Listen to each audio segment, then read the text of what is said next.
ஏறுமையில் ஏறி விளையாடும் முகம் ஒன்றே, ஈசருடன் ஞான மொழி பேசும் முகம் ஒன்றே,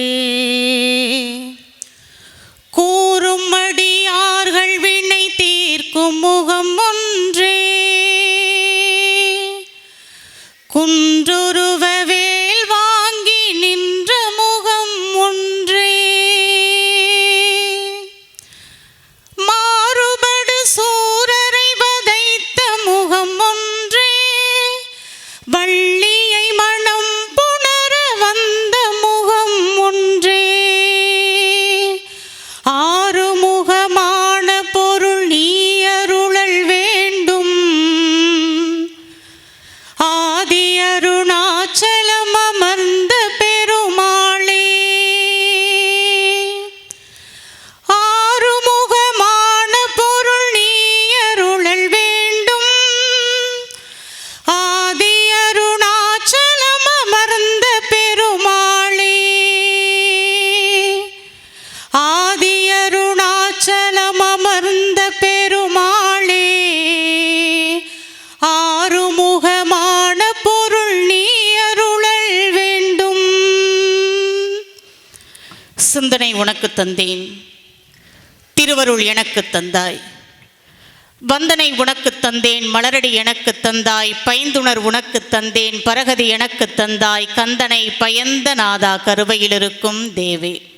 எல்லாம் வல்ல இறையருளாலே அருள்மிகு திருச்செந்தூர் சுப்பிரமணிய சுவாமி திருக்கோவில் கந்தசஷ்டி விழாவினை சீரோடும் சிறப்போடும் நடத்தி கொண்டிருக்கக்கூடிய விழா குழுவை சார்ந்த சான்றோர் பெருமக்களே, ஆலயத்தக்கார் ஐயா மரியாதைக்குரிய அருள் முருகன் அவர்களே, இணை ஆணையர் ஐயா ராமு அவர்களே, இந்த திருப்பணியிலே தங்களை ஈடுபடுத்தி கொண்டிருக்கக்கூடிய சான்றோர் பெருமக்களே, காவல் பணியை திறம்பட செய்து கொண்டிருக்கக்கூடிய காவல்துறையை சார்ந்த அன்பர்களே, அனைத்திற்கும் மேலாக சிறந்ததொரு ஒலி அமைப்பை தந்து கொண்டிருக்கக்கூடிய அன்பு தம்பி அவர்களே, படம் பிடித்து கொண்டிருக்கக்கூடிய அருமை சகோதரர் அவர்களே, எல்லாவற்றிற்கும் மேலாக பெரியோர்கள் பேசக்கூடிய சபையிலே சிற்றறிவில் கடைப்பட்ட அடியேனுக்கும் இந்த திருச்சபையில் தொடர்ந்து இடமளித்து கொண்டிருக்கக்கூடிய JKK ரங்கம்மாள் அறக்கட்டளையை சார்ந்த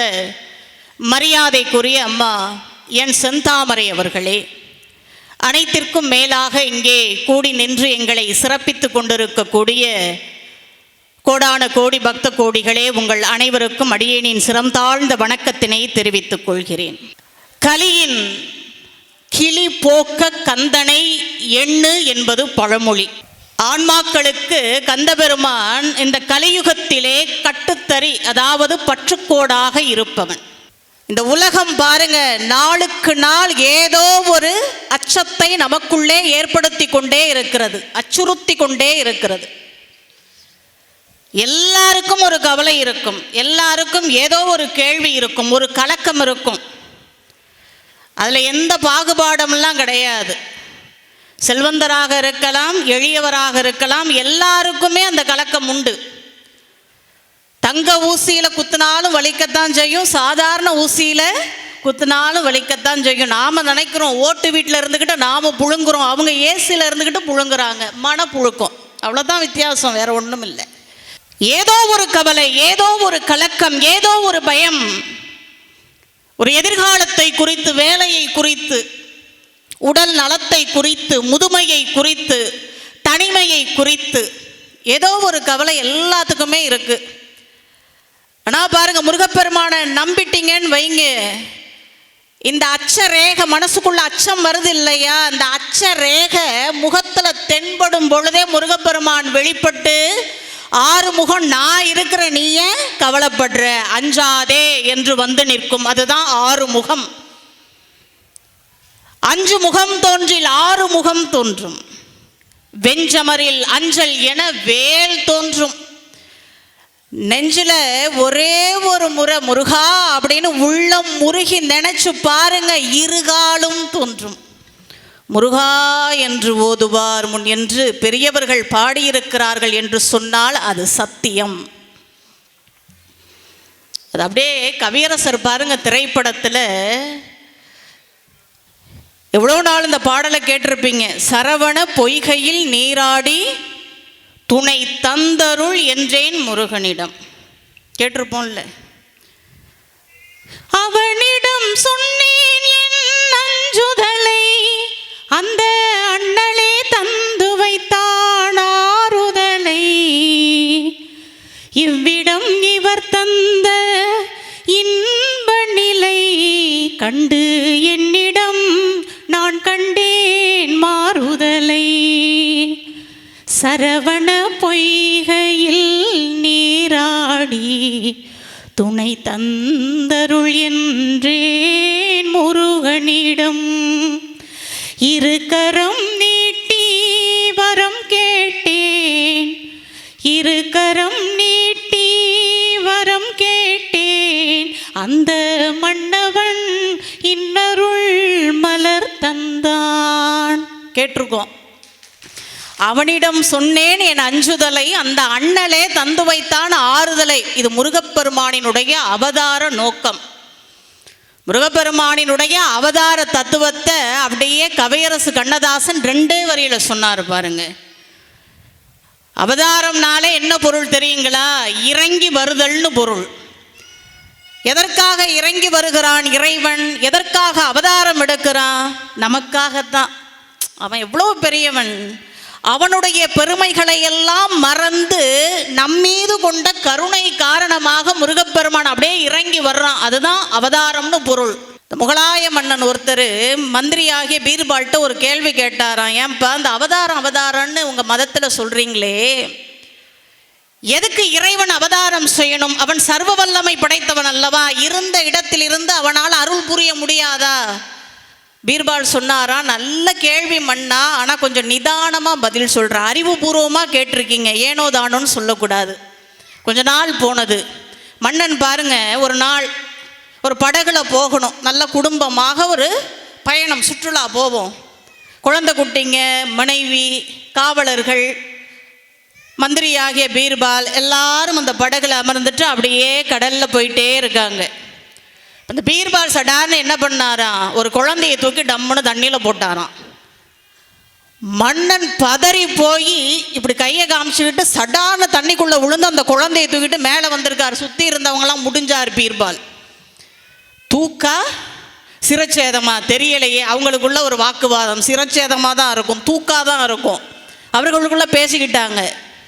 இப்போ மன்னனுக்கு கோபம், என்ன சொல்கிறதுனே தெரியல. என்ன பண்ணீங்கன்னு கேட்டப்ப பீர்பால் சொன்னாராம், ஏமண்ணா உங்களுக்கு தான் இவ்வளவு காவலர்கள் இருக்காங்கல்ல, நீங்கள் சொன்னால் 100 பேர் குதிக்க மாட்டாங்களா? நீங்கள் எதுக்கு குதிச்சிங்க? யோ, விழுந்தது ஏன் பிள்ளையா? அதே மாதிரி தான் ஆண்டவனும், அதே போலத்தான் இறைவனும். உன் பிள்ளை தண்ணிக்குள்ள விழுந்தோடனே உன்னுடைய பெருமையெல்லாம் மறந்து நீ தண்ணிக்குள்ள குதிச்சு அந்த குழந்தைய தூக்கின இல்லையா? அதே போலத்தான் உலகத்தில் உள்ள உயிர்களுக்கு எல்லாம் தாயாகவும் தந்தையாகவும் திகழக்கூடியவன் இறைவன். அவன் எப்படி இறங்கி வராம இருப்பான் சொன்னார் பீர்பால். அதுதான் ஆறுமுகத்தினுடைய வேலை. இறங்கி வரும், எங்க இருந்தாலும் வரும். எல்லாராலையும் எங்க இருந்தாலும் வர முடியாது. ஆனால் ஆறுமுகம் வரும், தெய்வம் வரும், அழைத்தால் வரும். அதை கவியரசு பாருங்க எவ்வளவு அழகா சொன்னார். அவனிடம் சொன்னேன் என் அஞ்சுதலை. அஞ்சுதலை யாருக்கு உரியது? சிவபெருமானுக்கு உரியது. யார் சொன்னா? தங்களுடைய 5 தலைன்னு ஒரு பொருள் உண்டு, அஞ்சுதல்னு ஒரு பொருள் உண்டு, அச்சம். இந்த 5 தலைக்கு 2 பொருள் உண்டு. அஞ்சுவது, 5 தலைன்னு பொருள் உண்டு. அவனிடம் சொன்னேன் என் அஞ்சுதலை. என்ன பொருள்? தேவர்கள் எல்லாரும் அஞ்சுதலை சிவபெருமான்கிட்ட போய் சூரபதுமன் மீது கொண்ட அஞ்சுதலை சொன்னாங்க. இவன்கிட்டேருந்து எப்போ எங்களை விடுவிக்க போறீங்க? எதிர்காலம் எப்படி இருக்க போகுது? அஞ்சுதலை சொன்னாங்க. அந்த அஞ்சுதலை என்ன செய்தது? சிவபெருமான் என்ன செய்தது? சிவபெருமானுக்கு 5 தலை சொல்றோம். என்ன? ஈசானம், தத்புருஷம், அகோரம், வாமதேவம், சத்யோஜாதம். இதெல்லாம் வெளிப்படையாக தோன்றக்கூடிய முகம். ஆனால் ஞானிகள் மட்டுமே சிந்திக்கக்கூடிய அதோ முகம்னு ஒன்று இருக்கு. அறிஞராயோர் சிந்திக்கும் தனது தொல்லை திருமுகம் 6ம் கொண்டான்னு கச்சியப்ப சிவாச்சாரியார் பாடுறாரு. அப்ப 5ம் 6ம் ஒன்று தான். அந்த 5 தலை என்ன பண்ணுச்சான்? நீங்க அஞ்சாதே, 6 தலை இருக்குன்னு 6 தலை அனுப்பி வச்சு 6 தலை தந்ததான். இதுதான் தத்துவம். கச்சியப்பர் பாடின பாட்டை எவ்வளவு எளிமையாக தந்தாங்க பார்த்தீங்களா? அவனிடம் சொன்னேனேன் அஞ்சுதலை, அந்த அஞ்சுதலை அண்ணலே தந்து வைத்தான் ஆறுதலை. அப்போ ஆறுதலையே எதுக்கு அவதாரம் செஞ்சது? நமக்கு ஆறுதலை தர்றதுக்கு தான். வேற எதுக்கு? ஒரு கவலையும் இல்லை, கவலையே பட தேவையில்லை. ஆறுமுகம் தோன்றணும்னா அவனை வணங்குனா போதும், துதிச்சா போதும், தியானித்தா போதும். அதைத்தான் அருணகிரி சுவாமிகள் திருப்புகழ் இன்பத்தில் தர்றார். நமக்காக பாடியது போலவே ஒரு பாடல் பாருங்க, புவிக்குன் பாதம் அதை நினைப்பவருக்கும்ங்கிறார். இந்த கலியுகத்தில் உன்னுடைய திருவடியை நினைப்பவருக்கு என்ன, தியானிப்பவருக்கு என்ன கிடைக்கும்? கால தரிசனம் புல கண்கூடும். திரிகால ஞானம் சொல்லுவாங்க. முக்கால நிகழ்ச்சிகள், கடந்தது, நடப்பது, நிகழ்காலம், எதிர்காலம், அதுதான் திரிகால ஞானம். அது கிடைக்கும், அந்த ஞானம் கிடைக்கும். அப்ப என்னம்மா முருகப்பெருமானினுடைய திருவடியை தியானிக்கணும்னு சொல்லிட்டு நீங்க திருப்புகழை தியானிக்க சொல்றீங்களே அப்படின்னா, திருப்புகழை தியானிப்பது திருவடியை தியானிப்பதற்கு சமம்னு அருணகிரி சுவாமிகளே சொல்றார். அருணகிரி சுவாமிகளே சொல்றார், திருப்புகழை தியானிச்சா முருகப்பெருமானினுடைய திருவடியை தியானித்ததற்கு சமம். இந்த முருகப்பெருமானினுடைய அந்த திருவடி இருக்கு இல்லைங்க, இல்லையா, பரமபதம், அந்த சிற்றடி 3 இடங்கள்ல நிலையாக பதிந்திருக்குமா. அருணகிரி சுவாமிகள் சொல்றார், முருகப்பெருமான் வலம் வரக்கூடிய அந்த மயிலில் முருகப்பெருமானினுடைய திருவடி பதியுமா. எப்போதும் தேவர்கள் முருகப்பெருமானை தலை வணங்கி வழிபாடு செய்கிறாங்க இல்லையா, கும்பிடுறாங்க இல்லையா, அப்படி தலை வணங்கும் பொழுது முருகப்பெருமானினுடைய திருவடி தேவர்கள் தலையில பதியும். எல்லாவற்றிற்கும் மேலாக அருணகிரி சுவாமிகள் பாடிய திருப்புகழ் ஏட்டிலும் பதியும். தாவடி ஓட்டும் மயிலிலும் தேவர் தலையிலும் பாவடி ஏட்டிலும் பட்டது முருகன் தன் சிற்றடியே என்று அருணகிரி சுவாமிகள் அற்புதமாக நமக்கு வழிகாட்டுகிறார். அதை ரொம்ப அற்புதமாக சொன்னார் பாருங்க. இப்போ நமக்கெல்லாம் ஒரு கலக்கம் இருக்குது, ஆனாலும் அவ்வப்போது இந்த மயக்கம், கலக்கம் எவ்வளோ இருந்தாலும் ஒரு மயக்கம் இந்த உலகத்தில் மாயையில் இருக்கத்தானே செய்யுது. கொஞ்சம் நேரம் விட்டால் மனசு அங்கங்கே அலைபாய தான் செய்யுது. திருப்புகழா இல்லை வேற புகழா அப்படின்னா வேற புகழுக்கு மனம் அப்படியே சுண்டி இழுக்கத்தான் செய்யுது. இந்த உலகம் அப்படித்தான் கலக்கத்தை ஏற்படுத்தி கொண்டே தான் இருக்கும், மயக்கத்தை ஒரு பக்கம் ஏற்படுத்தி கொண்டே தான் இருக்கும். அதனால தான் அருணகிரி சுவாமிகள் பாடினார் பாருங்க, புவிக்குன் பாதம் அதை நினைப்பவருக்கும் கால தரிசனை புல கண்கூடும் அதுதனை அறியாமலே. கவி கொண்டாடு புகழினை பாடும் திறமில்லைங்கிறார். இந்த உலகத்தில் உன்னுடைய புகழை போற்றுகிறார்கள், ஆனால் அடியேனா அதை பாடுறதுக்கு எனக்கு திறம் இல்லைப்பா, மனதிடம் இல்லைப்பா. நமக்காக பாடிய பாடல். கவி கொண்டாடு புகழினை படிக்கும் பாடு திறமிலி கலக்குண்டாகு புவிதனில் எனக்குண்டாகு பணிவிடை, கலக்குண்டாகு புவிதனில் எனக்குண்டாகு பணிவிடை, கலக்குண்டாதல் திருவுளம் அறியாதோ. அவர் சொல்றார், நம்மளை பார்த்து நாம கேட்குற மாதிரி கேட்குறார். ஐயா, இந்த கலக்கம் எனக்குள்ள இருக்கு, இந்த பாவ சுழற்சி, இந்த உலகம் எனக்கு ஒரு இழைப்பை ஏற்படுத்தி கொண்டிருக்கிறது. ஆனாலும் இந்த உலகத்தில் நான் பிறந்திருக்கிறேனே, அப்ப எனக்கென்று ஒரு பணி இருக்கு இல்லையா, எனக்கென்று ஒரு கடமை விதிக்கப்பட்டிருக்கு இல்லையா, அது உனக்கு தெரியாதா? திருவுளம் அறியாதோ. அற்புதமாக பாடினார். அதை எனக்கு சொல்லுங்கிறார். அதற்கு மேலே பாடினார், பாடுங்க. சாமி அப்படின்னாலே முருகப்பெருமானைத்தான் குறிக்கும். சைவத்தில் கோயில்னா சிதம்பரம், வைணவத்தில் கோவில்னா ஸ்ரீரங்கம், அதே போல் சாமினா முருகப்பெருமான் தான். இந்த ஸ்வம் அப்படின்னா சொத்துன்னு பொருள் வடமொழியில். சுவாமி முருகப்பெருமானை சொல்கிறோம், என்ன அகில உலகத்தையும் சொத்தாக உடையவன். அப்போ நாமெல்லாம் முருகப்பெருமானுக்கு உரிமை பொருள். ஓடவும் முடியாது, ஒழியவும் முடியாது. அவனை விட்டு எங்கே ஓடுறது? அவனுக்கு நாம் சொந்தம், உரிமை பொருள். அது அற்புதமாக சொன்னார் பாருங்க. சிவத்தின் சாமி, மயில்மிசை நடிக்கும் சாமி, எமதுள்ளே சிறக்கும் சாமி, சொரூபம் இது ஒழிகாண செழிக்கும் சாமி, பிறவியை ஒழிக்கும் சாமி, பவமதை தெரிக்கும் சாமி, முனிவர்களிடம் மேவும் தவத்தின் சாமி, புரிபிழை பொறுக்கும் சாமி, குடிநிலை தரிக்கும் சாமி, அசுரர்கள் பொடியாக சதைக்கும் சாமி, எமைப்பணி விதிக்கும் சாமி, சரவண தகப்பன் சாமி என வரும் பெருமாளே. அந்த குலசாமி இருக்கும் பொழுது நமக்கு என்ன சாமி கவலை அப்படின்னு அருணகிரி சுவாமிகள் சொன்னார்.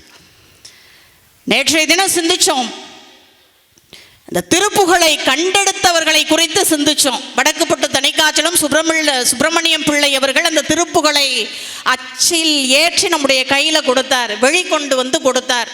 அவர் காலத்திற்கு பிறகு பாருங்க, அவர் காலத்திற்கு பிறகு அவருடைய பிள்ளைகள், சரியா கவனிங்க, இவர்களையெல்லாம் நம்ம மனசுல ஏற்றி வச்சுக்கணும், சுமக்கணும். திருப்புகழை கண்டெடுத்து கொடுத்தவர் வடக்குப்பட்டு தணிகாச்சலம் சுப்பிரமணியம் பிள்ளை அவர்கள். அவர் காலத்திற்கு பிறகு அவருடைய பிள்ளைகள் இருவர், சிவசண்முகம் பிள்ளை, தணிகை மணியார் என்று போற்றப்படக்கூடிய வாசு செங்கல்வராய பிள்ளை. செங்கல்வராய பிள்ளை அந்த சுப்பிரமணியம் பிள்ளை அந்த தணிகை மலையான் மீது எவ்வளவு காதல் கொண்டவர், தனியாத அன்பு கொண்டவர் என்பதற்கு ஒரே ஒரு எடுத்துக்காட்டு போதும். அவருடைய சமாதி தணிகை கோயில் இருக்கு இல்லையா, திருத்தணிகை கோயில், அதை பார்த்தபடி தான் அமைக்கப்பட்டிருக்கும். அவ்வளவு பற்று. அவர் காலத்திற்கு பிறகு அந்த பொறுப்பை அவருடைய பிள்ளை, குறிப்பாக செங்கல்வராய பிள்ளை, தணிகை மணியான்னு சொல்லுவாங்க, அவர் எடுத்துக்கிட்டார். அவர் எடுத்துக்கொண்டு அருணகிரி சுவாமிகளை குறித்து ஆராய்ச்சி செய்கிறார். ஒவ்வொரு பாடலையும் ஆராய்ந்து ஆராய்ந்து பார்க்கிறார். முதலாக திருப்புகழ் பாடல்களுக்கெல்லாம் உரை எழுதிய பெருமை தணிகை மணியாரைத்தான் சாரும். உரை எழுதி எளிமைப்படுத்தி கொடுத்தார். அதுக்கு மேலே ஒன்று பண்ணார், என்ன தெரியுங்களா? முருகன் மீது கொண்ட இந்த அன்பு காரணமாக எப்படி சைவத்தில் சிவபெருமானுக்கு 12 திருமுறை இருக்கோ அதுபோல முருகப்பெருமானுக்கும் 12 திருமுறை வேண்டும்னு சொல்லி முருகவேள் 12 திருமுறை என்ற நூலை அவர் தொகுத்து தந்திருக்கிறார். இதையெல்லாம் வாங்கி படிங்க, இதெல்லாம் பிறவி பயன். அவர் அருணகிரி சுவாமிகளை குறித்து சொல்றாரு பாருங்க. பலரும் சொல்றோம் அருணகிரி சுவாமிகள் படித்தவரா, அவரை குறித்து தெள்ளத் தெளிவான ஆதாரங்கள் எதுவுமே இல்லை, செவி வழியாக சொல்லி சொல்லி அதைத்தான் இன்னைக்கு நாம சொல்லிக்கிட்டு இருக்கோம். அவர் படித்தவரா, பல பேர் இல்லைன்னு சொல்றோம். ஆனால் அந்த ஒவ்வொரு நூலையும் ஒவ்வொரு பாடல்களையும் ஆய்வு செய்த தணிகை மணியார் சொல்றாரு, அருணகிரி சுவாமிகள் இளமையிலேயே கற்று தேர்ந்தவர். திருப்புகழ் பாடல்களை பார்த்தா அது தெரியுங்கிறார். இப்போ மூவர் முதலிகள்னு சொல்றோம். சைவம் சமயம் வளர பாடுபட்டவர்கள் யாரு? தேவாரத்தில் மூவர் முதலிகள், திருஞான சம்பந்த பெருமான், திருநாவுக்கரசு, அப்பர் சுவாமிகள், மூவர் முதலிகள்னு சொல்லுவோம் அவங்கள. அவர்களினுடைய வரலாற்றை சேக்கிழார் பெருமான் எப்படி எழுதினார் அப்படின்னா, கேட்டு மட்டும் எழுதலை, அவர்கள்ட்ட பாடல் குறிப்பு இருந்ததுல, தேவாரத்தில் பாடல்கள், அதை சாட்சியாக வைத்துத்தான் அவர்களுடைய வாழ்க்கை வரலாற்றை நமக்கு தந்தார் சேக்கிழார் பெருமான். அதே போல தணிகை மணியாரும் பாருங்க, முருகப்பெருமானை குறித்து அருணகிரி சுவாமிகள் பாடியிருக்கிறார். அந்த பாடல்கள் எல்லாம் பார்க்கும் பொழுது திருமுருகாற்றுப்படை, அருணகிரி சுவாமிகள் பாடல்களில் திருமுருகாற்றுப்படையை எப்படி அவர் ஊன்றி படுத்திருக்கிறார், அதே போல தேவார பாடல்களோடு எப்படி ஒன்றி இருக்கிறார், திருவாசகத்தால் எப்படி மெழுகு போல உருகி இருக்கிறார் அப்படிங்கிறத அந்த பாடல்களை வைத்து அவர் சொல்றார். அப்ப இளமையிலேயே கற்றவர். காரணம் என்ன தெரியுங்களா? ஒண்ணுமே இல்லைங்க. இப்ப பார்வை இல்லாதவங்க தடுக்கி விழுந்து யார் மேலேயாவது விழுறாங்கன்னு வைங்க, ஐயோ உங்களுக்கு கண்ணு தெரியாதுங்க விட்டுருங்க சொல்லுவோமா இல்லையா? நல்லா கண்ணை முழிச்சுக்கிட்டு போய் ஒருத்தவங்க மேலே விழுங்க, என்ன சொல்லுவாங்க? உனக்கு கண்ணு இருக்கா இல்லையா? கண்ணு இருக்கா இல்லையா? இந்த கண் பார்வை இல்லைன்னா தப்பிச்சுக்கலாம். கண் பார்வை இருந்தும் போய் ஒரு குழியில விழுந்தா என்ன சொல்லுவாங்க? நீ எல்லாம் விழ வேண்டிய ஆள் தான். கண்ணை என்ன புறணியிலையா வச்சுக்கிட்டா கேட்பாங்கள்ல, பெரியவர்கள் கேட்பாங்க.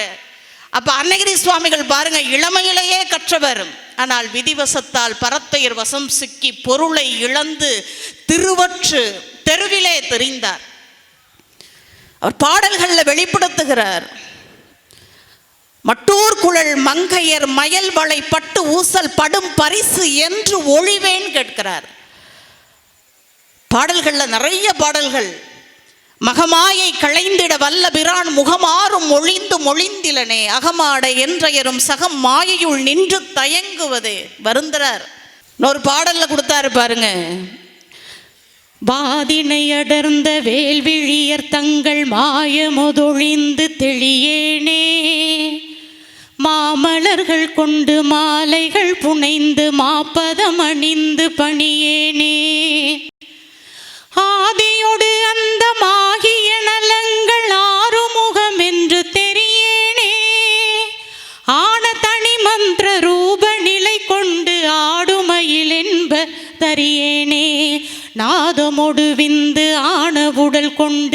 நானிலம் அலைந்து திரிவேனே. நாகமணிகின்ற நாதநிலை கண்டு நாடியதில் நின்று தொழுகேனே. சோதி உணர்கின்ற வாழ்வு சிவம் என்று சோகமது தந்து எனையாழ்வாய். சூரர் குலம் என்று வாகையோடு சென்று சோலைமலை நின்ற பெருமாளே. வேல்வேல் முருகா வெற்றிவேல் முருகா வாவா முருகா வடிவேல் அழகா. வேல்வேல் முருகா வெற்றிவேல் முருகா வாவா முருகா வடிவேல் அழகா. சொல்றார், வாதினை அடர்ந்த வேல்விழியர் தங்கள் மாயமது ஒழிந்து தெளியேனே. படித்தவர் விதிவசத்தால் போய் சிக்கிக்கிறாரு.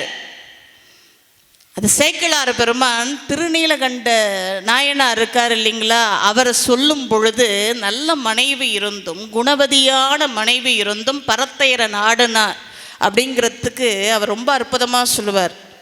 இன்றைக்கெல்லாம் நாம் இந்த மது அருந்துறவங்களுக்கு ஒரு பேர் கண்டுபிடிச்சிருக்கோம் பாருங்க. மது குடிகாரன்னு சொல்லக்கூடாது, உங்களுக்கு கேவலப்படுத்தக்கூடாது. மது பிரியர், சீட்டாட்ட பிரியர், எல்லாத்துக்கும் ஒரு பிரியம். நாம் இப்படியெல்லாம் பாருங்கள், செய்கிற தப்புக்கு செய்கிறது தப்பு, இதில் என்ன பிரியம் வேண்டி கிடக்கு? அவங்களெல்லாம் பிரியமாக அழைக்கணும். ஆனால் சேக்கிழார் பெருமான் சொன்னார் பாருங்க, இளமை மீதுர இன்பத்துறையில் எளியரானார். என்ன அழகான வார்த்தையை பாருங்க. அழகான மனைவி, அன்பான மனைவி. அழகுங்கிறது உள்ளத்து அழகு தான். ரொம்ப அழகை வச்சுக்கிட்டுலாம் ஓட்ட முடியாது. நாமெல்லாம் எதை வச்சு ஓட்டுறோம்? பேச்சை வச்சு தான். வீட்டுக்காரர் சொன்னால் சரிங்க, அவ்வளோதான். எங்கே பேசணுமோ அங்கே பேசணும். வீட்டுக்கார்கிட்ட பேசினா தாங்குமா குடும்பம்? எதை பேசணுமோ அதை பேசணும். குடும்பங்கிறது நீயா நானாங்கிற போட்டியெல்லாம் கிடையாது. ரெண்டு பேரும் இணைந்தால் தான் அது குடும்பம். ஒருவருக்கொருவர் விட்டு கொடுத்து வாழணும். நீயா நானா அப்படின்னு வெளியில் போய் பேசலாம், தொலைக்காட்சியில் போய் பேசலாம். வீட்டில் பேசினா தாங்குமா? அவர் பேசும்பொழுது நாம் கேட்கணும், நாம் பேசும்பொழுது அவர் கேட்டுக்குவார். அதுதான் குடும்பம். கொடுத்து வாங்கணும். குடும்பம்னாவே என்ன? அன்பாக இருந்தாலும் அதிகாரமாக இருந்தாலும் கொடுத்து வாங்கிறது, அதுதான் குடும்பம். அதுதான் குடும்பத்திற்கு அழகு. அது எவ்வளோ அழகாக சொன்னார் பாருங்க. இளமை மீதுர நல்ல மனைவி இருந்து கூட இன்பத்துறையில் எளியரானார். அவ்வளவு பெருமை உடையவர், இதில் போய் எளிமையாயிட்டார் அப்படின்னு சொல்கிறார். அதே போல தான் அருணகிரி சுவாமிகள் நல்ல படிப்பு, எல்லாத்தையும் படிச்சிருந்தார், கவிபாடும் திறமை பெற்றிருந்தார். ஆனால் விதி வசத்தால் எளியரானார். ஒரு பெரியவர், சுற்றத்தாரில் எல்லாரும் வருத்தப்படுறாங்க, இவ்வளவு படித்து என்ன பண்ணுறது, ஒரு புத்தி இல்லையே. தாய்மானவர் சொன்னார் பாருங்க, படிக்கலைன்னா கூட ஏதோ படிக்காதவன் வீணா போனான்னு சொல்லலாம், படிச்சும் இப்படி கெட்டு போயிட்டானே. கல்லாத பேர்களே நல்லவர்கள் நல்லவர்கள், கற்றும் அறிவில்லாத என் கர்மத்தை என் சொல்வேன், மதியை என் சொல்வேன், கைவல்ய ஞான நீதி நல்லோர் உரைக்கிலோ கர்மம் முக்கியம் என்று நாடுவேன், கர்மம் ஒருவன் நாட்டினாலோ பழைய ஞானம் முக்கியம் என்று நம்பிடுவேன். வடமொழியிலே வல்லான் ஒருத்தன் வரவும் திராவிடத்திலே வந்ததா வசனங்கள் பல புகழ்வேன், வல்லதமிழ் அறிஞர்வரின் வடமொழியிலே வசனங்கள் புரிவேன், வெல்லாமல் எவரையும் வெருட்டி மருட்டி விட வித்தையன் முக்தி தருவோன்னு கேட்பார் தாயுமான சுவாமிகள். இந்த கல்வியை வச்சுக்கிட்டு அவன்கிட்ட போய் கேட்க முடியுமா? இடம் கிடைக்குமா? அதெல்லாம் தேராது. ஒழுக்கம் அவசியம். கல்வியே எதற்காகத்தான்? நம்மளை வழி நடத்துறதுக்கு தானே கல்வி. அதுதான் எந்த வழியில் போகணும், எந்த வழியில் போகக்கூடாது, அதைத்தான் அந்த கல்வி நமக்கு தரும். அதுதான் அறிவு. அவருக்கு தெரியாமல் போனது.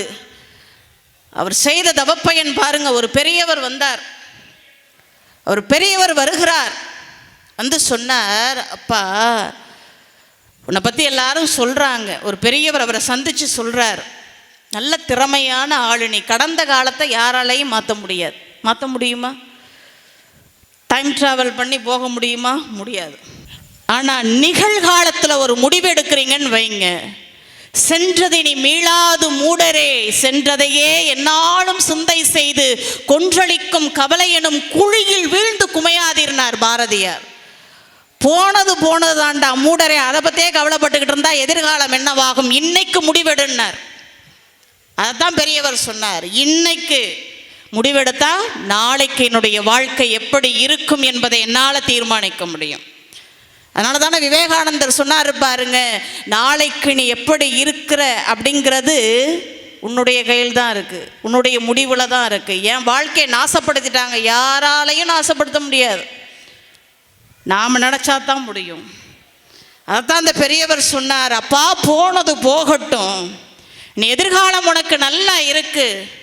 திருவண்ணாமலையில் இருக்கக்கூடிய முருக கடவுள் ஏது பிழை செய்தாலும் ஏழையாகிய நமக்கெல்லாம் இறங்கி தீது புரியாத தெய்வமாக இருக்கக்கூடிய அந்த தெய்வத்தை பாரு, அதை ஏறெடு, உன் வாழ்க்கை மாறும்.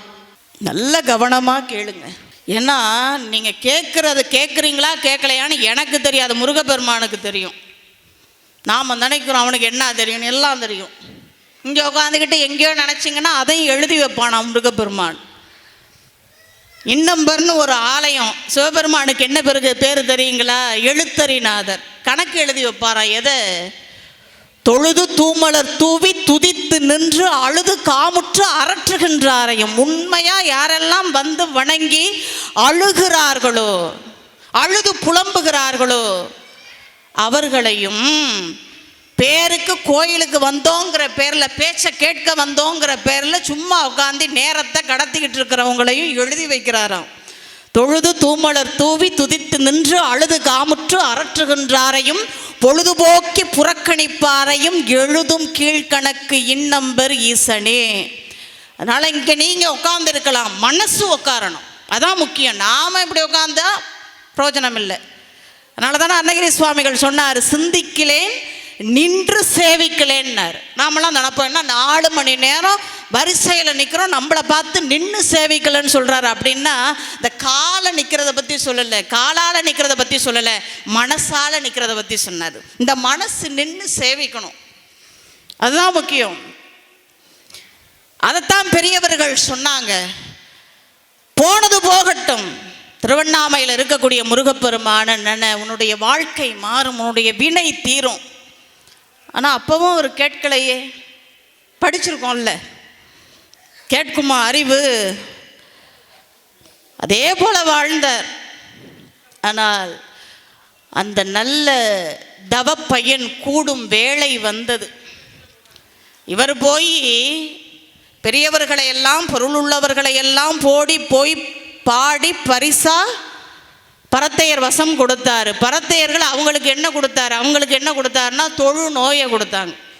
நோயால் பீடிக்கப்பட்ட சில நோய் பாருங்களேன், நாமளாக சொன்னாதான் தெரியும் சில நோய்.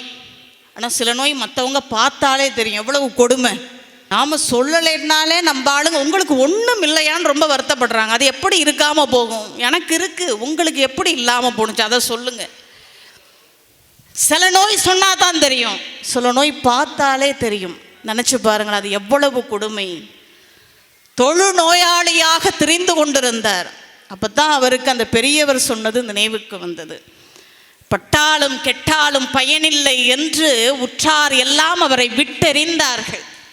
நீ எதுக்கும் இவன் பயன்பட மாட்டான், இவனால் என்ன ஒன்றும் புண்ணியமில்லை, சொன்னதை கேட்கலை, எக்கேடோ கெட்டு போகட்டும், விட்டெறிந்தார்கள். வேறு வழி இல்லை. அப்போ தான் திக்கற்றவர்களுக்கு தெய்வமே துணை அந்த நினப்பு வந்தது. போனார் அண்ணாமலை. நினைக்க முக்தி தரும் தலம், நினைத்தாலே முக்தி, எங்கிருந்தாலும் நினைக்கணும். அப்படி நினைக்க முக்தி தரக்கூடிய அண்ணாமலையில் போய் வடக்கு கோபுர வாயில் அமர்ந்து அப்படியே நிட்டையில் கூடுறார். எப்படி நடக்கும்? ஒரு இடத்துல அமர்றாரு, மனசு அமர மாட்டேங்குது. இவ்வளவு நாள் அது இழுத்த இழுப்புக்கு இவர் போனார், இப்போ இவர் இழுக்கிறார் மனசை, வா வாங்கிறாரு. முடியுமா? போராடுறாரு. அப்படி போராடி ஒரு சமயம் இந்த மனசு கட்டுப்படுற மாதிரி இருக்கும். பார்த்தா மறுபடியும் சேட்டைய ஆரம்பிக்கும். எல்லா பாசத்தையும் விடுவதை போல இருக்கும், ஆனால் மறுபடியும் அது வேலையை காண்பிக்க ஆரம்பிக்கும்.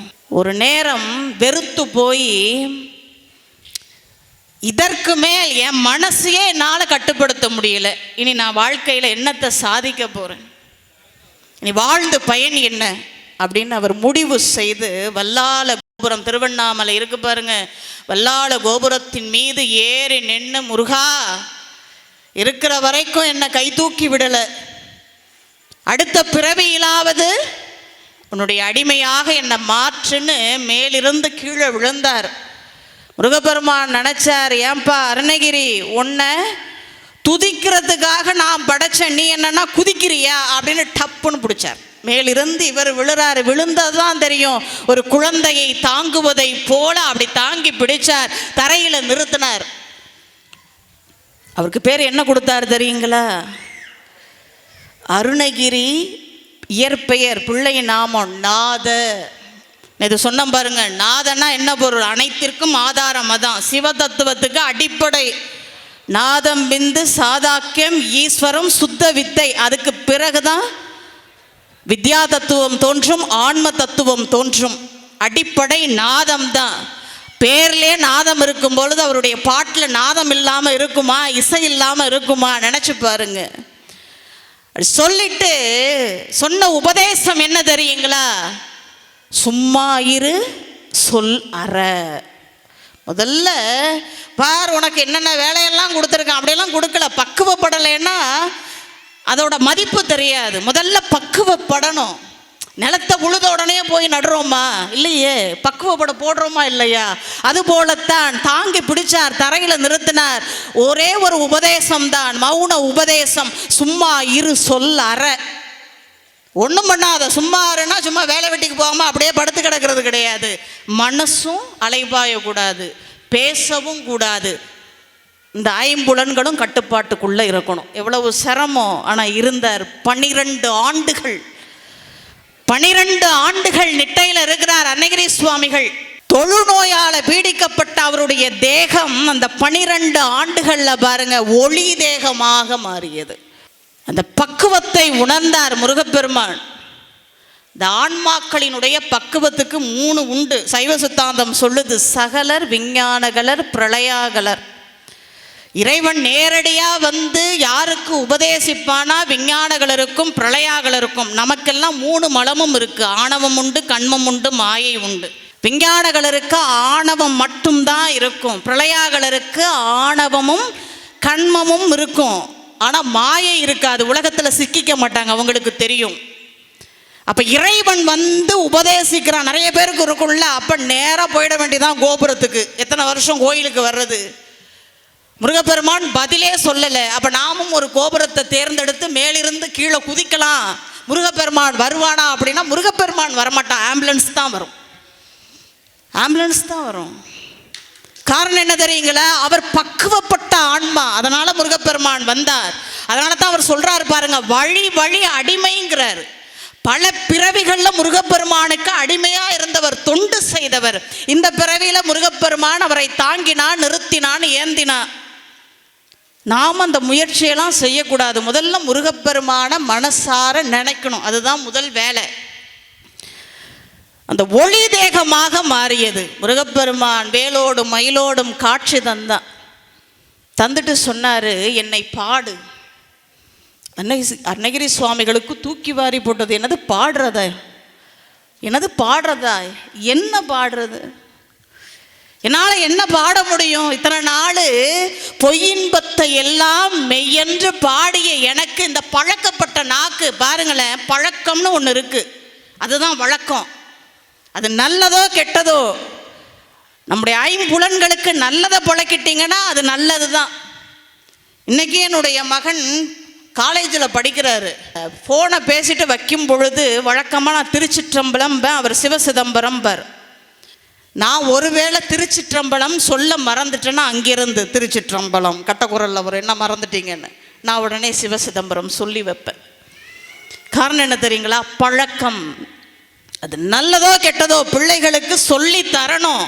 தன்னையும் அறியாமல் அது மனசுக்குள்ள போகும். அருணகிரி சுவாமிகள் சொல்றாரு பாருங்க, ஐயா நான் என்னத்தை பாடுவேன்? இந்த நான் இதுவரைக்கும் பொய்யின்பத்தை மெய்யென்று பாடி பாடி பழக்கப்பட்ட நாவுக்கு இப்போ உண்மையான மெய்யின்பத்தை பாடுவதற்கு வருமா? எப்படியா பாடுவேன்? முருகப்பெருமான் சொன்னாரு, இப்படித்தான். நாக்க நீட்டு. சடாட்சர மந்திரம் சரவண பவ வேளால எழுதினார். எழுதி இப்ப பாடு. அப்பையும் அவர் பாருங்க எப்படி பாடுறதுன்னு தெரியல. ஒரு தயக்கம் இருக்கும்ல.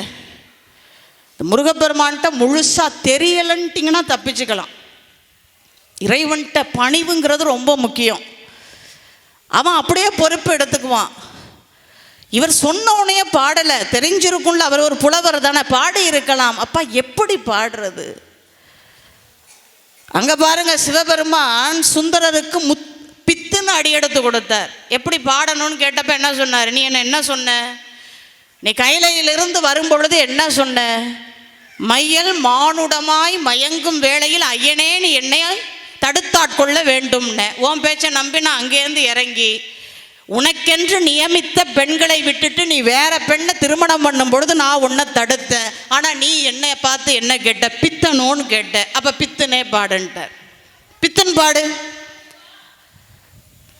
அதை சொல்லும் பொழுது பாருங்க, எப்பொழுதுமே இந்த இடத்துக்கு அடிச்சுக்க கூடாது, அந்த இடத்துக்கு அடிச்சுக்கணும். அது ரொம்ப முக்கியம். நாளைக்கு இந்த இடத்துல யார் உட்காருவாங்க தெரியாது, ஆனால் அந்த இடத்துல ஓடி போய் உட்காந்துடணும், சிக்கனை பிடிச்சிக்கணும். ஏன் தெரியுங்களா? 1000 பேர் முருகா முருகான்னு தவம் கிடக்கிறோம். நமக்கு என்ன தகுதி இருக்குது? இங்கே வந்து உட்கார வச்சுருக்கானே, எவ்வளவு கொடுப்புன்னு. இந்த சின்ன சின்ன விஷயங்களில் பெரிய தவத்தை எல்லாம் நாம் இழக்கக்கூடாது. பித்தன் பாடுனார். அந்த பெயர் வந்து அவருக்கு பொருத்தம்ங்கிறார் கருவூர் தேவார். ஏன் தெரியுங்களா? இப்போ ஒருத்தர்கிட்ட ஒரு லட்சம் இருக்குன்னு வைங்களேன், 1 லட்சம் இருக்குது.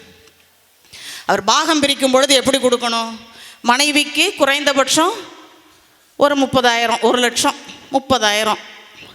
பிள்ளைக்கு என்ன கொடுக்கணும்? மிச்சம் எவ்வளோ இருக்குது? 70,000த்தில் ஒரு 60,000மாவது கொடுக்கணும். மிச்சம் 10.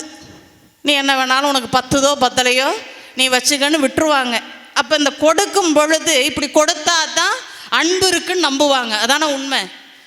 ஒன்றும் இல்லாமல் 1 லட்சத்தில் இருந்தா ஒரு 1000 வச்சுக்க, இதுதான் என்னுடைய அன்பு பரிசு அப்படின்னா அத்தனை நாள் சோறு கிடைக்குமா வீட்டில்? ஓஹோ, 1000 தான் என் தகுதி.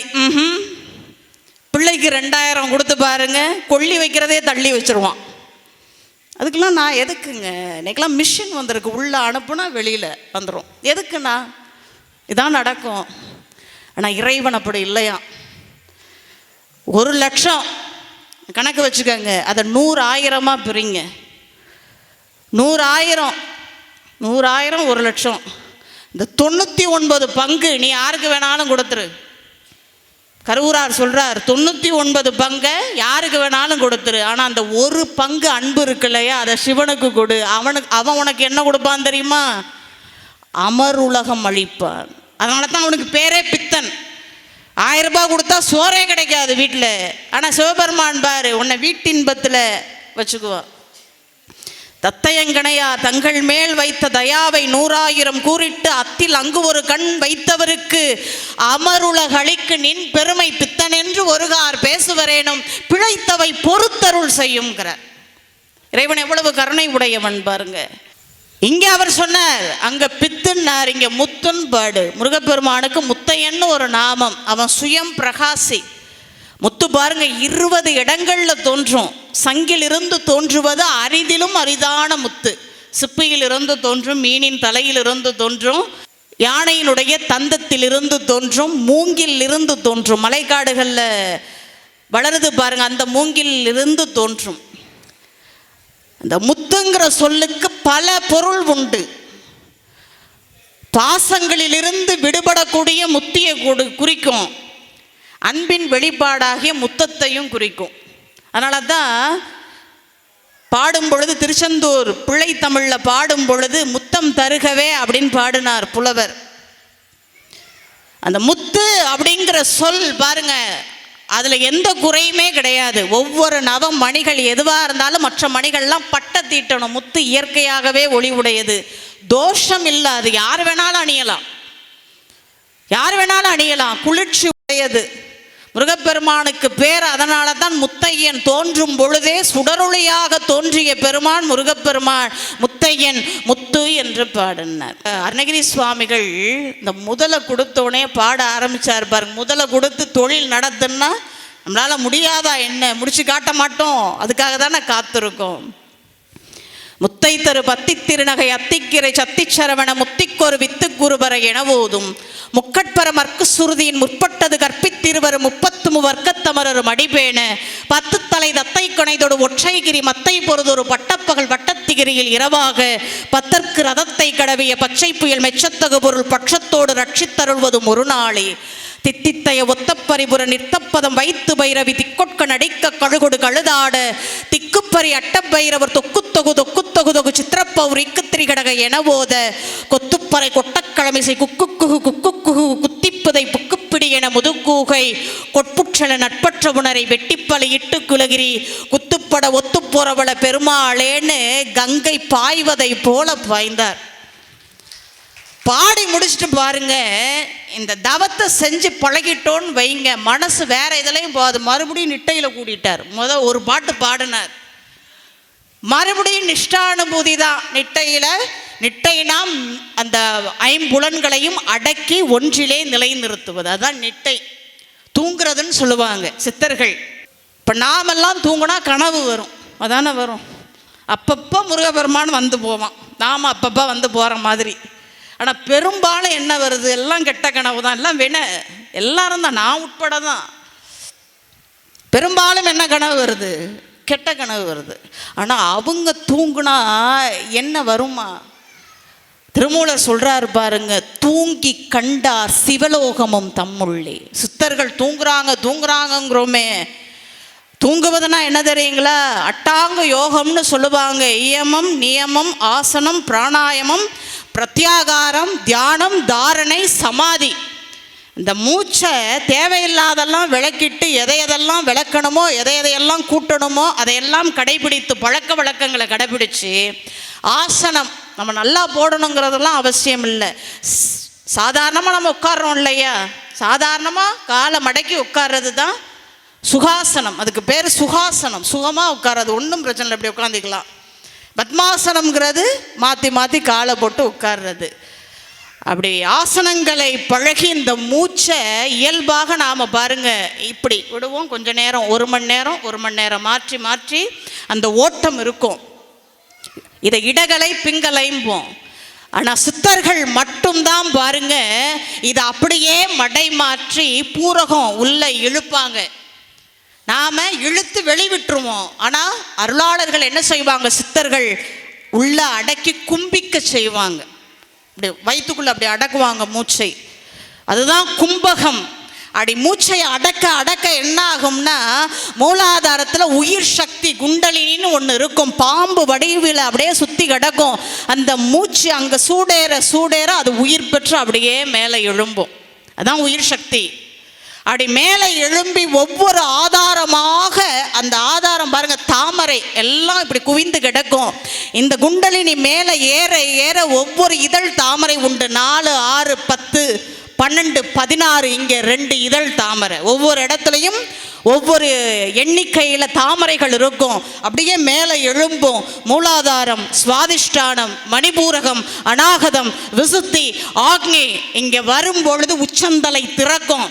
துவாதசாந்த பெருவழிம்பாங்க. 12 அங்குலத்திற்கு மேலே சந்திர மண்டலத்தில் 1000 இதழ் தாமரை இருக்குமா. அந்த தாமரை இதழில் இருந்து எப்பொழுதும் அமுதத்தாரை சுரந்து கொண்டே இருக்கும், வழிந்து கொண்டே இருக்கும். இந்த உச்சியை பிளந்து அந்த அமுத தாரையிலிருந்து வரக்கூடிய அந்த அமுதத்தை பருகிட்டாங்கன்னா சித்தர்களுக்கு எதுவும் பெருசில்லை. அதான் தூங்கி கண்டார் சிவலோகமும் தம்முள்ளே, தூங்கி கண்டார் சிவபோகமும் தம்முள்ளே, தூங்கி கண்டார் சிவயோகமும் தம்முள்ளே, தூங்கி கண்டார் நிலை சொல்வது எவ்வாறேன் திருமூலர் பாடினார். பத்ரகிரியார் கேட்டாரு, ஆங்காரம் உள்ளடக்கி ஐம்புலன்களை கட்டறுத்து தூங்காமல் தூங்கி சுகம் பெறுவது எக்காலம்னார். மறுபடியும் போயிட்டார் அன்னகிரி சுவாமிகள், நிட்டை கூட்டிட்டாரு. முருகப்பெருமானுக்கு நினைவுக்கு வருது. நாம மறந்துடுவோம் சொன்ன சொல்லெல்லாம், ஆனால் இறைவன் மறக்க மாட்டான். அவர் தானே கேட்டாரு, கலக்குண்டாகு புவிதனில் எனக்குண்டாகு பணிவிடை கணக்குண்டாதல் திருவுளம் அறியாத உனக்கு தெரியாதையா, நீ படைத்த என்ன படைச்சது நீ தானே. அவர் கேட்கிறார். பிள்ளைகள் கேட்கிறாங்கல்ல, நீ தானே எனக்கு அப்பா, நீ தானே எனக்கு அம்மா, பெத்தது நீங்கள் தானே, எங்களுக்கு இது கொடுக்கணும்னு தெரியாத உங்களுக்கு கேட்குறாங்கல்ல உரிமையோட. அவர் முருகப்பெருமானை பார்த்து கேட்கிறாரு, இந்த பிறவியில எனக்கு உண்டான பணி என்னன்னு உனக்கு தெரியாதான்னு கேட்டுட்டு நிட்டை கூடிட்டாரு. முருகப்பெருமான் நினைச்சு பார்க்கிறாரு. அப்ப என்ன பணி? அருணகிரி சுவாமிகளுக்கு கொடுக்கப்பட்ட பணி என்ன பணி? மனசுல தோன்றி வயலூருக்கு வாழ்ந்தார். வயலூருக்கு போ. அவர் போறார். வயலூருக்கு போன பிறகுதான் அவருக்கு தெரிந்தது. என்ன தெரிந்தது? வேலை வணங்குவதுதான் வேலை. இந்த பிறவியில் அவருக்கு கொடுத்த வேலை என்ன? வேலை வணங்குவதுதான் வேலை. வயலூரில் முருகப்பெருமான் வெளிப்படுத்தினான். தோகை மேல் உலவும் கந்தன் சுடர் கரத்திருக்கும் வெற்றி வாகையே சுமக்கும் வேலை வணங்குவதே எமக்கு வேலை. வயலூரில் போய் அருணகிரி சுவாமிகள் பாடுறார். கைத்தல நிறைகணின்னு பாடிட்டு பொய்யா கணபதியிட்ட வேண்டுதல் வைக்கிறார். அப்பா பொய்யா கணபதி, நீ என்ன பண்ண? ஒரு காலத்தில் வள்ளியை முருகப்பெருமான் திருமணம் செய்கிறதுக்கு யானையா வந்து உதவி புரிஞ்சியா இல்லையா? அதே போல அடியேனும் ஆடும் பரி வேல் அணி சேவல் என இதையே பாடும் பணியாய் அருள்வா, எனக்கு அருள வேண்டும் விண்ணப்பம் வைக்கிறார். வயதாலே வாழ வைக்கக்கூடிய வள்ளல், வயதாலே வாழ வைப்பான். வாழ்த்துறதுக்கு வரம் கேட்டா கொடுக்காமலா போவான்? உண்மைதானே? உடனடியாக பொய்யா கணபதி பாருங்க, அவர் முன்பாக தோன்றி உன் விருப்பப்படியே என்னெல்லாம் வச்சு பாடணும்னு யார் சொல்றா? இறைவன் வயலூர்ல அவருக்கு வழிகாட்டுறான். செவ்வேளையும் கடப்ப மாலையையும் வேலையும் குக்குடத்தையும் பன்னிரு தோளையும் கடப்ப மாலையையும் உன் விருப்பம்படியே பாடு, இதுதான் உனக்கு விதிக்கப்பட்ட பணி. அருணகிரி சுவாமிகள் பாடுறார். வாழ்நாள் முழுவதும் பாடிக்கொண்டே இருந்தார். அருணகிரி சுவாமிகள் பாடினார். முருகப்பெருமான் பாருங்க, தலங்கள் தோறும் அவரை அழைத்தார். விராலிமலைக்கு வாழ்ந்தார் முருகப்பெருமான், அழைப்பு பாருங்க. ஆனா எங்க போனாலும் வயலூரை மறக்க மாட்டார்.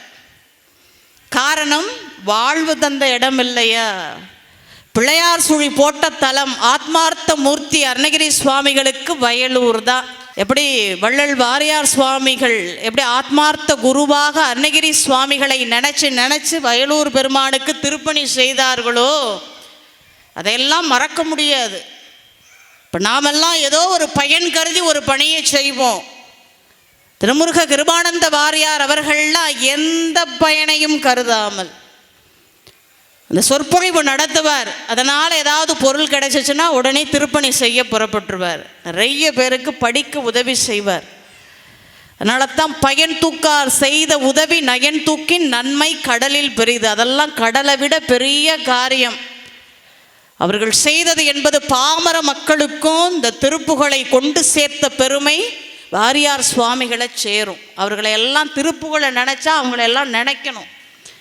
எத்தனையோ பெரியவர்கள் அந்த திருப்புகழினுடைய மகத்துவத்தை உணர்ந்து இந்த உலகம் முழுக்க அந்த திருப்புகழை கொண்டு செல்ல வேண்டும், எல்லா மக்களும் ஓத வேண்டும் என்று பல முயற்சிகளை முன்னெடுத்திருக்கிறார்கள். அருணகிரி சுவாமிகள் பாடினார். நமக்காக வேண்டுதல் வைக்கிறார். என்ன வேண்டுதல் வைக்கிறார் முருகப்பெருமான்கிட்ட? அப்பா, எனக்கு ஏதோ பக்குவம், ஆனால் நீ என்ன செய்யணும் தெரியுமா? உனக்கு பேரே என்ன? உன்னை எப்படி அழைக்கிறாங்க? அவர் சொல்கிறார், நிறைய பேர் ஆலயத்துக்கு வந்து மணிக்கணக்காக காத்திருந்து உன்னை பார்க்குறாங்கல்ல, எவ்வளவு தேவை இருக்கும், எவ்வளவு கவலை இருக்கும்.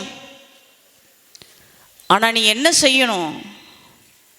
அவங்கள தனியாக அழைச்சி, அருணகிரி சுவாமிகளினுடைய கருணையை பாருங்கள், நமக்காக வேண்டுதல் வைக்கிறார்.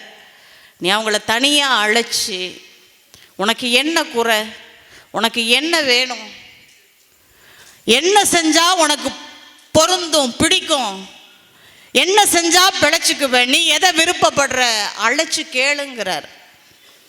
ஆறுமுகம் ஆறுமுகம் ஆறுமுகம் ஆறுமுகம் ஆறுமுகம் ஆறுமுகம் என்று பூதி ஆகமணி மாதவர்கள் பாதமலர் சூடும் அடியார்கள் பதமே துணையது என்று நாளும்.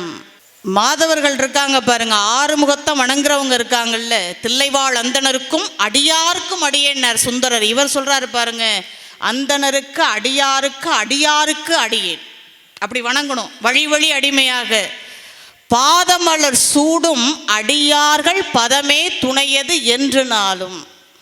ஏறுமையில் வாகன குகா சரவணா எனது ஈசா என் மானம் உனது என்று மோதும். ஐயா, உன்னை நம்பி வந்துட்டு அருணகிரி சுவாமிகள் தவித்த தவிப்பை நமக்கு பொருத்தி பார்க்கிறார். எனவோ முருகன் போன, வழிகாட்டுவான் போன, இவ்வளவு வருஷம் விரதம் இருந்த, இவ்வளவு இருந்து என்ன புண்ணியம், புள்ள உருப்பிட்டுடுச்சா, வேலை கிடைச்சிடுச்சா, பிள்ளை கிடைச்சிருச்சா, அப்படியெல்லாம் கேட்காம என்ன பார்த்துக்கப்பா. ஏழைகள் வியாகுலம் இதேதன வினாவில் உன்னை ஏவர் புகழ்வார் கேட்கிறார் முருகப்பெருமானை பார்த்து. நீங்க அழைச்சி அவங்களுடைய குறைய கேட்கலன்னா உன்னை யார் புகழ்வார்? ஏன்னா உன் பேர் என்ன? கருணை கடல். இந்த கடல் இருக்கு பாருங்க, அதுவும் முருகப்பெருமானும் ஒன்று. இந்த கடலினுடைய ஆழத்தை அறிந்தவர்கள் உண்டா? எல்லையை அளந்தவர்கள் உண்டா? இல்லை. அதே போலத்தான் முருகப்பெருமானினுடைய அன்பையும் கருணையையும் அளந்து அறிந்தவர்கள் உலகத்திலேயே இல்லை. அளக்கவும் முடியாது, அறியவும் முடியாது. ஏவர் புகழ்வார் மறையும் என் சொல்லாதோ அவர் கேட்கிறார். நமக்காக வேண்டுதல் வைக்கிறார். அப்படி வேண்டுதல் வைக்கக்கூடிய அருணகிரி சுவாமிகள் நமக்கு சொல்வது திருப்புகழை தியானியுங்கள் என்றுதான். எப்படி தன்னை முழுமையாக அர்ப்பணித்து என் வாழ்க்கைக்கு நீதான் ஒரே ஒரு தீர்வு, இனி என் வாழ்க்கை உன்னுடைய கையில் அப்படின்னு அருணகிரி சுவாமிகள் எப்போது முடிவு செய்து அருணகிரி சுவாமிகள் முருகப்பெருமான்கிட்ட தன்னை ஒப்படைச்சார அப்போ முருகப்பெருமான் பிள்ளையார் சுழி போட்டு புது கணக்கை தொடங்கி கொடுத்தான். நாம் எப்போ ஒப்படைக்க போகிறோம்? முழுமையாக எப்போ முழுமையாக ஒப்படைக்க போகிறோம்? ஒப்படைச்சிடணும், அவ்வளோதான். காலம் ரொம்ப முக்கியம். முழுமையாக ஒப்படைச்சா, ஐயா ஒப்படைச்சிட்டேன், நீ நான் உன் பொறுப்பு, நான் உன்னுடைய உரிமை பொருள் என்ன நீ பார்த்துக்க கொடுத்துடணும். அப்படி கொடுத்துட்டா எல்லாத்தையும் அவன் பார்த்துக்குவான். எப்படி அருணகிரி சுவாமிகளை தலங்கள் தோறும் அழைத்து அட்டமா சித்திகளையும் பழனியிலே ஜபமாலையையும் மயூரம் என்று சொல்லக்கூடிய குத்தாளத்திலே தோள்களிலே மயிலையும் வேலையும் பொருத்தி பல பல நூல்களை பாட வைத்த அருணகிரி சுவாமிகள் 9 நூல்களை பாடியிருக்கிறார். அவை நவரத்தினம் என்று பெரியோர்கள் பாராட்டுவார்கள், போற்றுவார்கள். அப்படி அந்த நவரத்தினங்களை தந்து கடைசியில் அனுபூதியிலே கூட செய்தார் பாருங்க. கந்தர் அனுபூதி பாடி கிளி உருவமாக இருந்த அருணகிரி சுவாமிகள் கந்தர் அனுபூதி பாடினாரே, இன்றைக்கும் அவர் வாழ்ந்து கொண்டுதான் இருக்கிறார். அப்படிப்பட்ட வாழ்க்கையை முருகப்பெருமான் லைஃப் லாங் செட்டில்மெண்ட்டுங்கிறோம் பாருங்க. ஒப்படைச்சிட்டா கொடுத்துருவோம், அவ்வளோதான். கவலையே பட தேவையில்லை, எழுதி கொடுத்துருவோம், அவ்வளோதான். அருணகிரி சுவாமிகள் நமக்கு வழிகாட்டுவது அதுதான். எனவே திருப்புகழ் இன்பத்தை சிந்தித்து கொண்டே இருங்கள். திருப்புகழை பாடினால் என்ன கிடைக்கும்? எல்லாம் கிடைக்கும். ஞானம் பெறலாம், நலம் பெறலாம், ஞானம் கிடைக்கும், எல்லா நலனும் கிடைக்கும். வானம் அரசால் வரம் கிடைக்கும். இங்கே உயர் பதவி என்ன, அங்கே இந்திரன்ட்ட போட்டி போடலாம். நான் வந்துட்டேன்ல நீ கிளம்பு அப்படின்னு சொல்லலாம். வானம் அரசால் வரம் கிடைக்கும். எல்லாத்துக்கும் மேலே வீட்டின்பமும் கிடைக்கும். எனவே திருப்புகழ் இன்பத்தை முடிந்த வரைக்கும் பாடல்களை எழுதி வைத்து கொண்டு முயற்சி செய்து பாடிக்கொண்டே இருங்கள். அந்த திருப்புகழ் இன்பத்தை பாடுவது என்பது முருகப்பெருமானினுடைய திருவடியை பாடுவதற்கு சமம், தியானிப்பதற்கு சமம் என்று சொல்லி இதுவரைக்கும் இந்த முகம் மலர்ச்சியோடு, இந்த முகம் மலர்ச்சி தான் எங்களை எல்லாம் பேச வைக்கும். மற்றபடி இங்கெல்லாம் ஒன்றும் கிடையாது. ஒரே படபடப்பு தான். வர்ற வரைக்கும் சின்ன பிள்ளை மாதிரி தான். நீங்கள் எப்படி கேட்குறீங்களோ அப்படி தான் எங்களுடைய பேச்சு. நீங்கள் எப்படி உள்வாங்குறீங்களோ அதை வச்சு தான் எங்களால் பேச முடியும். மற்றபடி அறிவெல்லாம் இங்கே ஒன்றும் இல்லை. நீங்கள் தான் உருவாக்குகிறீர்கள். அந்த வகையில் தொடக்கத்தில் இருந்து இந்த நேரத்தில் கூட அப்படி முகமலர்ச்சியோடு கேட்டுக்கொண்டிருக்கக்கூடிய உங்களுடைய திருவடிகளுக்கு என்னுடைய பணிவான வணக்கத்தை தெரிவித்து, அனைத்திற்கும் மேலாக தொடர்ந்து இந்த நிகழ்விற்கு உபயம் செய்து கொண்டிருக்கக்கூடிய மரியாதைக்குரிய அம்மா என் செந்தாமரை அவர்களுக்கும் என்னுடைய நன்றியை தெரிவித்து விடைபெறுகிறேன். வான்முகில் வளாது பெய்க, மலிவளம் சுரக்க, மன்னன் கோன்முறை அரசு செய்க, குறைவிலாத உயிர்கள் வாழ்க. நான்மறை அறங்கள் ஓங்கு, நற்றவம் வேள்வி மல்க, மேன்மைக்குள் சைவ நீதி விளங்குக உலகமெல்லாம். வெற்றிவேல் முருகனுக்கு, வீரவேல் முருகனுக்கு, ஞானவேல் முருகனுக்கு. நன்றி, வணக்கம்.